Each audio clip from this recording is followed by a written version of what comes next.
Alright, what is up, you guys? I am here with the Marvel Cinematic Universe ranking. So, all 22 films in one ranking list. And, this was sort of difficult to come up with, but, a lot of this is easy to rank, and then some, others aren't. And obviously, Endgame will be included in this ranking. And, when coming up with this list, there was really only three films out of the MCU that I legitimately hate. Everything else, I think, is either good, and, some are even great. Some of them are really good films. So, let's get right into this. Number 22, Thor the Dark World.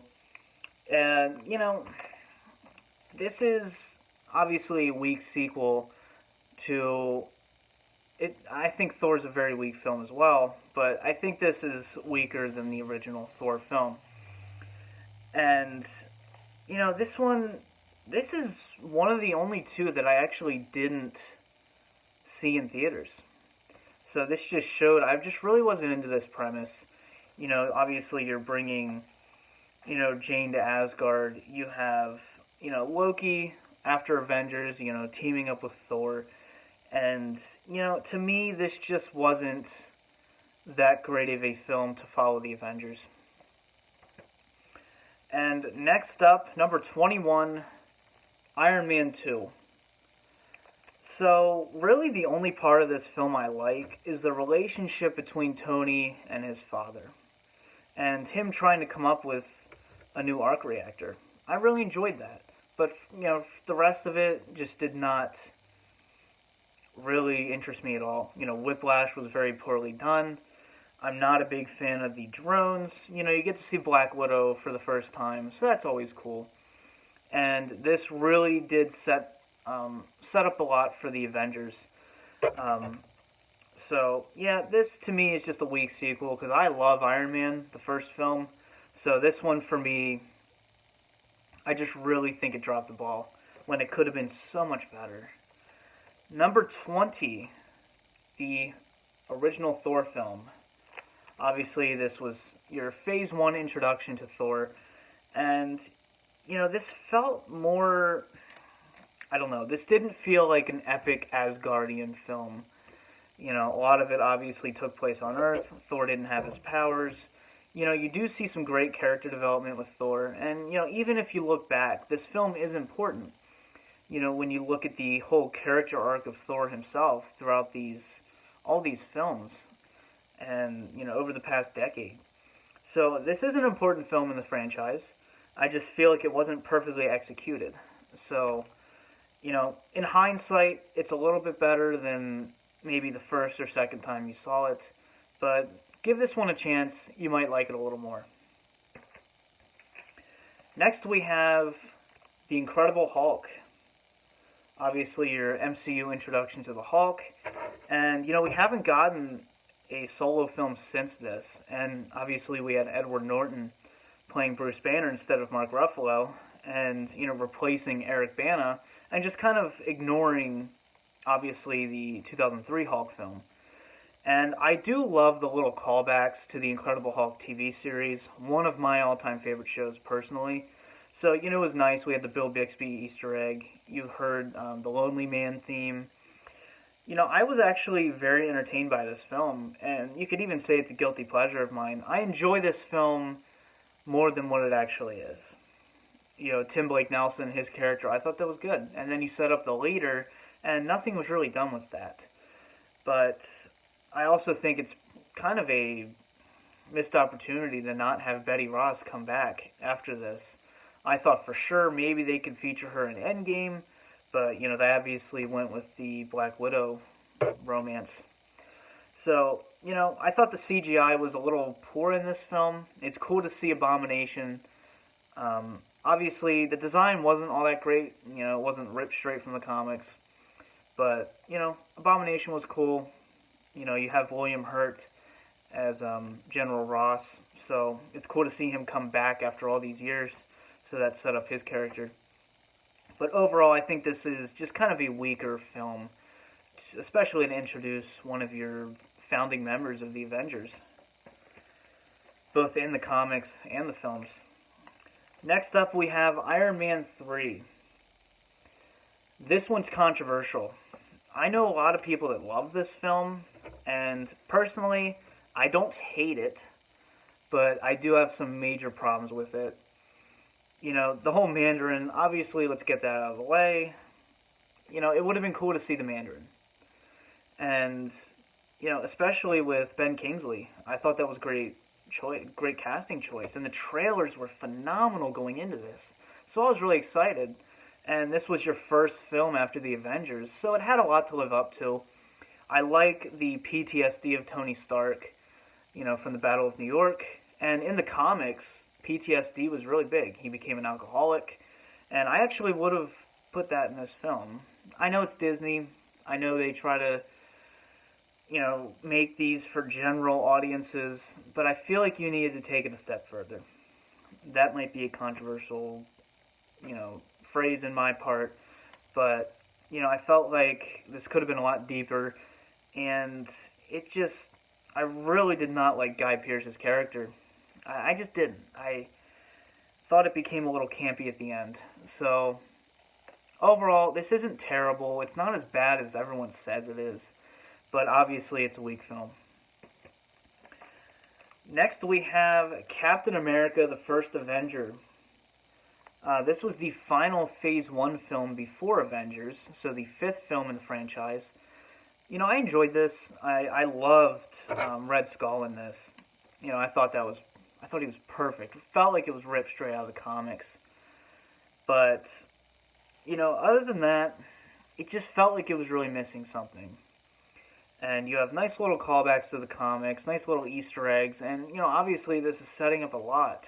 The final few minutes of the film is setting up the Avengers. You have Nick Fury, you have Chris Evans, Steve Rogers coming, he's into the future now. And that's really setting up Avengers. I personally would not have had that scene. I would have had it end with him going in the ice. I think, in the Avengers, have him showing up, have him being found. You could even have that as the end credit sequence, having him be found. I just think it would have been more of an impact if you would have had it end with his so-called sacrifice. Overall, I love Chris Evans as Captain America. I think he's perfect. Perfect casting. You went from the Human Torch to Captain America. Next up, I don't have on Blu-ray yet, Captain Marvel. This film, I dislike it more from a critical standpoint, I guess. I personally thought, this one just didn't hit the mark for me. I thought Captain Marvel was miscast. I could think of several actresses that I think would have been a better fit. And that's not just for the robotic acting. No, it's not all for that. I just feel like I'm big on source material. I'm a huge fan of the comics, and I like to see being faithful to the source material. Obviously, in 2019, that's not as prominent. Obviously, they're not going to be pulling from comics that are, shot for shot from 50 years ago. But Brie Larson, to me, is just, I don't know. I think she's very unlikable as an actress. I just really don't think she portrayed Captain Marvel in a way that would get people cheering for her. And I'm also, this will be controversial, but I hate when politics are brought into film. I'd rather see a really good film as opposed to you forcing a strong female character. And I had the same problem with a lot of modern films. So you could have a strong female character, I just feel like it's really heavily pushed. And there was a scene in Endgame where I just felt the same way. I'm all for strong female characters, as long as they're well written, and I just really didn't feel like she was well written. I just really did not like this film. It's one of the few that, I don't know, it just left a bad taste in my mouth. Next up, we have Guardians of the Galaxy Volume 2. Okay, so I enjoyed this film in the theaters. I've seen it one time since then, and I think this is your perfect average film. as in it didn't really bring much to the table, but it really didn't drop the ball on anything. I feel like this film really played it safe. I loved a lot of the characterization, though. I loved Yondu. I've always loved him. And to have him die at the end, I love how they handled that with the funeral. Just beautiful. And I think this has one of the most powerful scenes in the whole franchise. You have Drax and Mantis, and obviously she can feel you. And, she puts her hand on him and she just immediately breaks down. That is such a well acted, powerful scene. And that gives you more characterization than probably anyone in the entire film. And you literally only had that for a few seconds. So, huge credit to them on that part. And overall, it's a good father-son story, and, I think it tells a good message.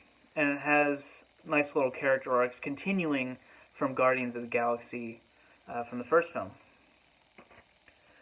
Next up, this one might be a little higher on my list. A lot of people really trashed this film. I can understand why, but I give it a little more credit. Age of Ultron.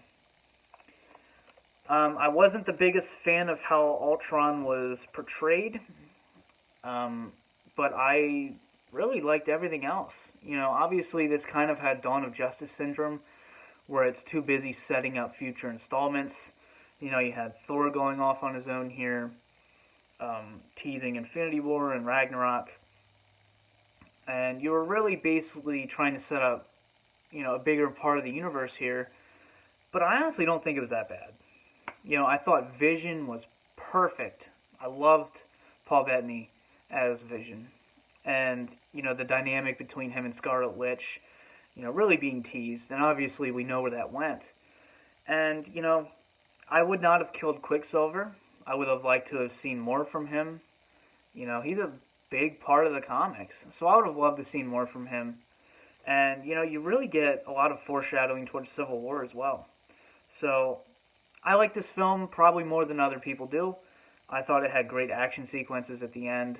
And, this one really raised the stakes. And I give him credit for that.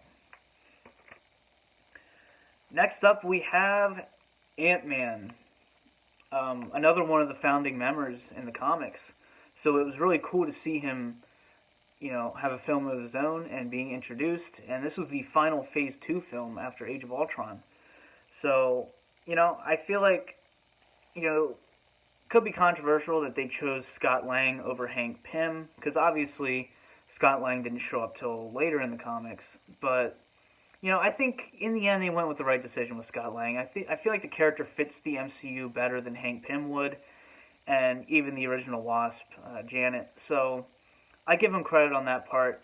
This was a fun little film. It kind of resembles Iron Man in a lot of ways, and I think the villain could have been a little stronger, Yellow Jacket. But, it's introducing the character. It does that very well. And, a lot of good, comedic moments. A lot of the MCU I criticize for misused humor. This is one example where the humor fits. So I will give it that. So I enjoyed Ant-Man. And then right below it, we have Ant-Man and the Wasp. This one, my biggest criticism for this is that I feel like it was released at the wrong time. I really believe after Infinity War, you pack that punch of the snap, and then you just have this after it. Not what I would have done. I would have made you wait a year. Have nothing in between that. Let it sink in. Let that dread sink in and make you theorize what's going to happen. I really think this should have came before Infinity War. But it's great to see the Wasp. Great character. And, just the chemistry between the two is fantastic. And even bringing the original Ant-Man and Wasp into this, Janet and Hank Pym. So, I enjoyed that a lot. You have Giant Man, in his first solo outing here. And I enjoyed this one. I feel like this film was kind of like Guardians 2. Played it safe, did what it had to do. But, I did find entertainment out of this. Next up, we have probably my favorite character in the MCU, Doctor Strange. I cannot think of anyone better to cast as Doctor Strange. Benedict Cumberbatch, absolutely phenomenal. Like this, it's obviously not the best film in the series, but this was just great to see as a fan of the character. You had Tilda Swinton actually as the Ancient One, and that was a move I really didn't know how that was going to be because the Ancient One was originally a male character. So I actually think Tilda Swinton did a good job as the Ancient One because I was very skeptical about gender swapping the character, but I think she did her own, and she obviously reappeared in Endgame as well. So I love to see that. Obviously, the villain just kind of felt like one of those more generic villains, but at the same time, great character development from Stephen Strange. And I feel like I love the first half of this more than I love the second half. But as a film, I think it works. It introduces you to a whole new world of the universe, and I think it did that so well. Because in Winter Soldier, this Stephen Strange was name dropped, so it really got you excited for this, and that just shows how much they have planned ahead of time. Just to name drop him, and then obviously we get this. So, I was really happy with this, and it's cool to see the Time Stone in action. Next up, we have Spider-Man: Homecoming. I feel like Spider-Man, obviously he should have been introduced earlier within the universe, but, Sony, of course, had the rights to the character, and I'm surprised we even got him at all. And, I have some personal problems with this film, but from a critical standpoint, this is a very good way to handle the character of Peter Parker. I think it was a huge mistake to have Aunt May learn his secret identity already. Huge mistake. But other than that, you have Tony Stark in that mentor role. It's always cool to see Tony Stark, even if he takes a back seat. And, Vulture was very well done. Michael Keaton did a phenomenal job as the character. So, this one may not be as faithful to the comics. That's what a lot of people have problems with it. Obviously Mary Jane's not actually Mary Jane. But, at the same time, this is the third time we've seen this character in a different alliteration. So I understand changing it up.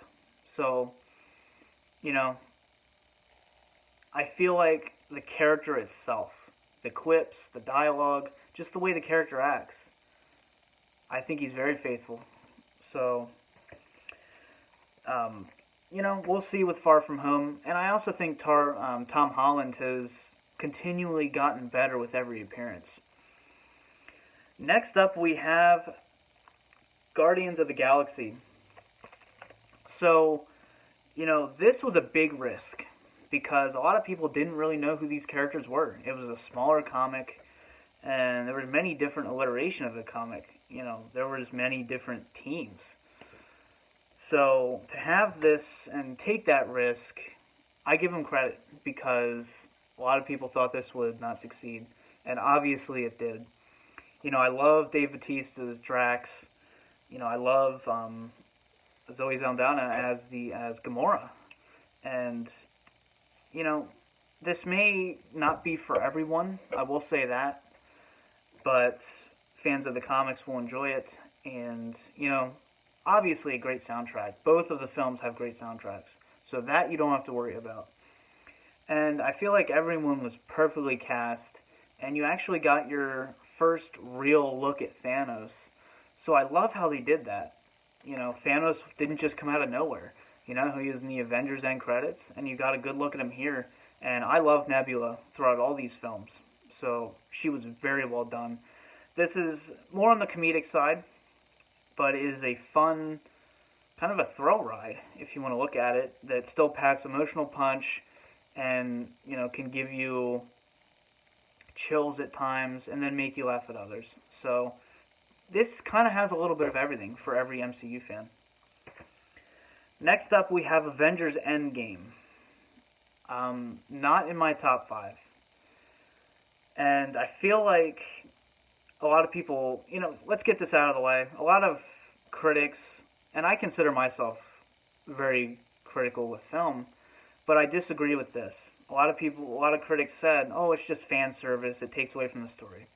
No, this gives fans who have watched for the last 11 years through 21 other films. This gives them that fan service. In a way, this is giving back to those hardcore fans. So I don't agree with that criticism. Is there times where it felt a little too convenient for fan service? Yeah, but it doesn't take away from the story for me. You know, Tony Stark, spoiler here for those of you who haven't seen it yet, Tony Stark's death was handled perfectly.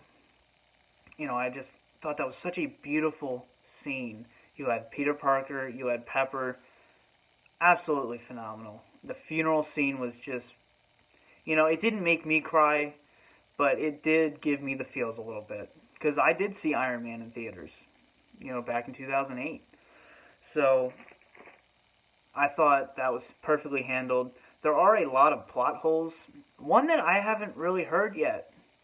After 5 years, Peter Parker goes back to his high school class. And this was established that these 5 years did count. So why is he back in high school with all his classmates who haven't aged? There are some plot holes that didn't work, but at the same time, it didn't feel like a 3-hour runtime. It's not like you get bored. This was heavily needed, and I feel like it really hit all the beats that it had to, and all the beats that it promised. And you had this epic finale with all your heroes. That gave me the chills. Next up, we have Thor Ragnarok. And as you can tell, a very big jump from, I think the bottom three. I had both Thor films. And I saw this one in theaters. I was excited for this one. I'm a huge fan of the Hulk. And yeah, we didn't get Planet Hulk, but at the same time, I really think this worked. A lot of people were really vying for a Planet Hulk film. I like how they did this. This film is phenomenal. This is by far the best Thor film, and by far the best, if you want to call it, Hulk film. I think this is Hulk's best appearance in the films. And I really loved every minute of this. I thought Loki was great in this. You had a lot of comedic beats, but at the same time, you had a lot of emotional beats. Asgard, this didn't have the happiest ending. So, I really, really, really enjoyed this. It was a great time. And, I know I keep saying this, but at the same time, I really feel like this was faithful to the source material. And overall, just a great film that Thor really deserves, because he's a great character. Next up, we have Infinity War. And, I feel like for casual fans, this was an unpredictable masterpiece. Whereas people like me, we saw the snap coming. We knew a lot of the characters would obviously die. But I do give them credit. They kept Loki dead. They kept, a lot of characters, they died. And they didn't come back in Endgame. So I do give them credit for that. Because, you gotta raise the stakes. And this one felt urgent. The tone of this felt like something was about to fucking happen, and we needed to do something about it. And in the end, they failed. And I just love that dynamic. And I even love the decision to keep Captain America and Iron Man separate. You gotta kayfabe it. You have to sell that. So, I really think that was a good decision.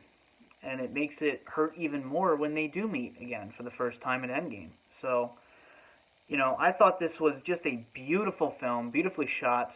Some of the best action sequences in the whole franchise. Actually, probably the best action sequences. And, I feel like this is still the biggest punch in the whole MCU. And, I feel like this is a lot better than Endgame. I think it's the superior film. And Thanos was handled so perfectly. Because at first I'm like, they're not going to involve death, but you would need Deadpool for that realistically. So I was very critical of that at first, but this was his swan song. Like, this was his film, and it was so well done. Okay, we are in the top five. So, number five, the original Avengers. This is one of those films in the theaters I geeked out over. That circular shot, the 360 pan that you had with these six heroes. That's what you've been waiting for. That's what these five other films built up to. And Loki, I thought, was a phenomenal villain. Tom Hiddleston, perfect. And, I always thought Nick Fury was perfectly cast as well. And, he kind of took a back seat in the later films. So it's good to see Nick Fury at the helm. And this really felt like an important event at the time. And, great action sequences, like I said. And just overall a very fun and well-structured film. So, yeah, I really enjoyed Avengers a lot. Next we have the one that started it all, Iron Man. I don't think anyone could have played Tony Stark better than Robert Downey Jr. And this was at a time where his career was really at a low. And it was a risk to cast him. But, he's just, to me, the most well-performed actor or character in this whole series. And to see this origin story now and to go back and watch this, it's quite amazing to see where it all started. It started as an idea, and through 22 films, they told a story. And it started here. And just as a film itself, I think the villain's a little weak, but that's really the only criticism I have. Like, you get to see this character fail over and over again trying to, build the perfect suit. And I just love that little sequence of him just failing and trying to build the suit and, just the banter with Jarvis. And, this, to me, it just might be my favorite MCU film, but, I don't think it's the best, but it's close. Next up, another one of my favorites, Black Panther. I just love the character of Black Panther anyway, and I'm glad this wasn't an origin story, because we've had so many of those. But the character was introduced in Civil War, which we'll get to. But Killmonger, oh man, just such a great villain. Michael B. Jordan was perfect. And I always say the best villain dynamic is when you can question whether or not they're right. A lot of the times, you're like, yeah, you can sympathize with these villains. So I felt like that was just perfectly done with this villain. And just the journey that both the characters take. Because they both go through an arc. And just that final scene of them two looking out at the sun, the landscape. Beautiful. One of the most beautiful scenes in the film. And you really felt for the villain. And I think, honestly, I'd say he's my favorite villain in the whole series. Top two. Number two, we have Captain America, the Winter Soldier. And if you're wondering, this is I believe it's the Target exclusive slipcover. Because this is a different cover than what you'd usually see. I remember seeing this and not really having too many expectations for it, and I was just blown away. That elevator scene still gets me to this day. And, I'm not the biggest fan of Hydra, the whole compromising S.H.I.E.L.D. Like, they were S.H.I.E.L.D. all along. But this film lets you buy that. So I'm fine with it. But at the same time, I was like, really? But, the farther you get into this, the more it makes sense. And the more it just kind of sells that idea and excels the storyline. And it's great to see Black Widow, at his side. You get Falcon, Sam Wilson. So great introduction to him. And of course you have the dynamic between him and Bucky, or the Winter Soldier. So I love that friendship and that relationship that's lasted ever since this film. And it's really evolved. So is Falcon. So, yeah, this was just phenomenal. And then finally, my number one, and I know a lot of people would agree with me, this to me is more of an Avengers film, but we have Captain America Civil War. This was a ride. Like this, when I saw this, this film blew me away. I didn't really expect it to be as Avengery as we as we got because it was a strange decision to make this a Captain America film because I'm very familiar with the Civil War storyline. So I feel like Civil War, you need the X-Men, you especially need the Fantastic Four, but I'm like, all right, we'll see how it's done. I really wish they would have just made this Avengers 3 or just call it Marvel Civil War. But in the end, this really feels like a film between Tony Stark and Captain America. And one of my favorite shots in the whole series is when you have that recreation of the Civil War cover of, well, there you go, right there. Very close to the cover. And, you pretty much had almost every character except Thor and Hulk. So, and for a lot of it, up to this point, you didn't see this many Avengers on screen together. So I thought that was great. And this was just such a deep, thought-provoking film. And I will highly give it credit for that. It makes you really pick a side. But for me, it's hard to pick a side because they're both right in their own sense. Me personally, I would side with more Cap, but I like Tony Stark as a character better. So, yeah, But to me, this is the best MCU film, and it'll be hard to top. So let me know your list down below, where you would rank this, and the whole series as a whole. So, for now, I hope you guys enjoyed this. This has been the DVD Freak. Peace out.